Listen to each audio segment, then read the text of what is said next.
Chapter 4 Together Again. We knew our family would return from Mexico sometime in early April, but we did not know exactly what day. In the evenings, we rushed home after work, hoping to see them. Each time we found an empty house, we were disappointed, but hopeful and excited that the next day would be it. We wanted to surprise them when they came home, so we frequented the public dump on early Saturday evenings to look for discarded paint and linoleum to brighten the inside of our house. We painted the kitchen and replaced the warm-out linoleum with new pieces of different colors and shapes, making the floor look like a quilt in his woodshop class. Roberto made a cupboard with a planter on top and filled it with plastic flowers. He placed it against the end of the kitchen sink, dived in the kitchen dining area before going to school every morning. We made sure that the house was perfectly clean. The long-awaited day finally arrived. It was early Sunday evening. Roberto and I were doing our homework at the kitchen table when we heard the dogs barking. We jumped up and ran out the door. A yellow cab came around the corner and parked in front.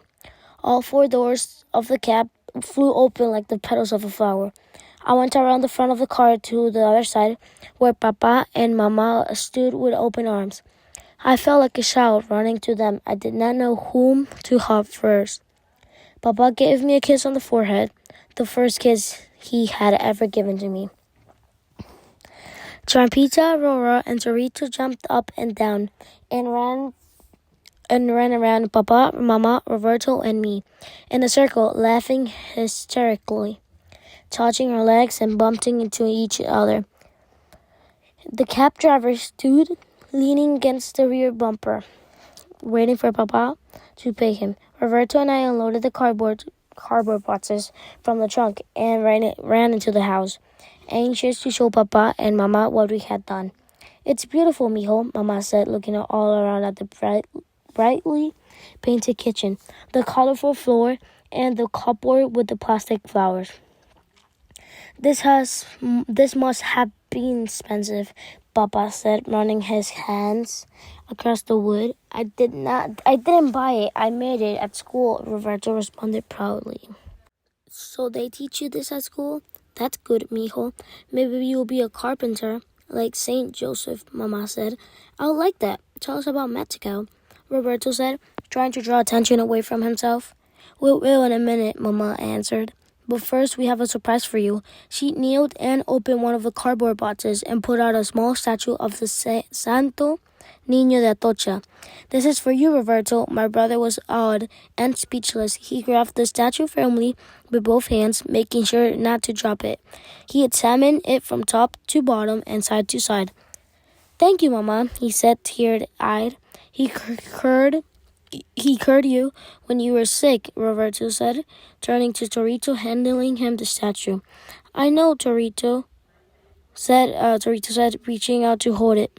"It was a miracle," I said, remembering how Mama had made Torito an outfit just like the one Holy Child Jesus wore in a picture prayer card. Papa carried in his wallet, and we all prayed to the Santo Niño until my brother got well. "And for you, Panchito, we got you this new bust of Jesus Christ to replace the one that's shipped," she said. "It's smaller but nicer." It took it carefully and gave it to Mama a hug. The ceramic piece was the suffering face of Chris wearing a crown of thorns made from sharp nails.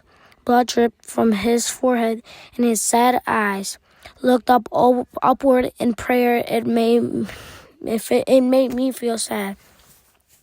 After we told him about the school and work, Papa began to tell us about their stay in Mexico.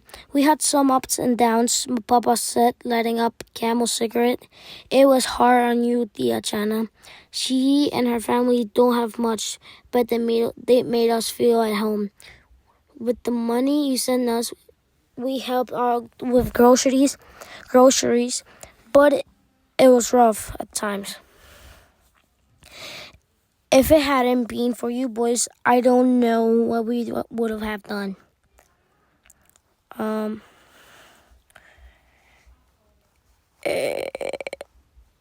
Mama said. She sighed and continued, but the kids had a good time.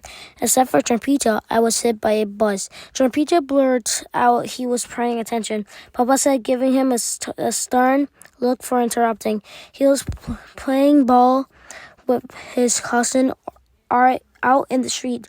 Luckily, he was not seriously hurt, but it scared us. Oh my God, where am I? Trumpita grinned and shrugged his shoulders sheepishly. Papa has some more good news, Mama said decidedly. Remember how Papa suffered from back pain? Well, you tell them, viejo. Papa chuckled and stood up straight. See, my back is much better. He sat down and continued. I'm a curd. A curandera took care of me. She discovered I had been hetzed or whatever. Really, I said, recalling Doña Maria, a curandera in Tent City who tried to cure Chorito when he was sick. There was something about her that made me nervous. How did she find out? Roberto asked. I went to her in the outskirts of Tlaquepaque,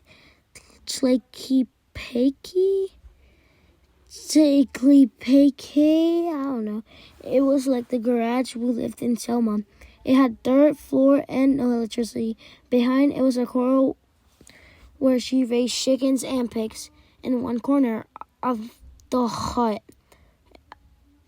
In a corner of the hut was the small table covered in black cloth. In the opposite corner was an altar with the Virgin of the Guadalupe. It was surrounded with small lit candles, pieces of clothing, dried flowers, burning incense, and holy cards. We sat at the table facing each other and drank bitter tea that made me sleepy. She had me stripped to my waist and lie face down on a straw mat. She massaged my back with raw eggs and chanted in Huichol. I understood one or two words because your grandmother used to speak it. I fell into a deep sleep. When I woke up, I was soaked in sweat and my face was in the middle of a thick pool of blood, covered with muscles. It had a full smell like dead flesh. She told me I vomited during my sleep. Maybe she put it there while you were asleep, I said. Sounds like you don't believe me, mijo, but it's true. Papa sounded annoyed. I bet the devil had something to do with it, Roberto said. When you're very sick in Corcoran, Papa said, I saw the devil in the glass of water you kept next to your bed. I thought the glass of water was to keep evil spirits away, I said. You don't believe me I saw the devil? Roberto said, raising his voice and making a face at me. I'm not sure, I answered hesitantly. Maybe you imagine it. Besides, how do you know he really exists? Sis, you better believe or else. Don't say it, Mama interrupted. The point is Papa is feeling better and we should thank God for it. We continued late into the night, catching up on all the things we had done during the time we were apart. That night, before I went to bed, I prayed and thanked God our family was back together. I placed the bust of Jesus Christ underneath my pillow and fell asleep.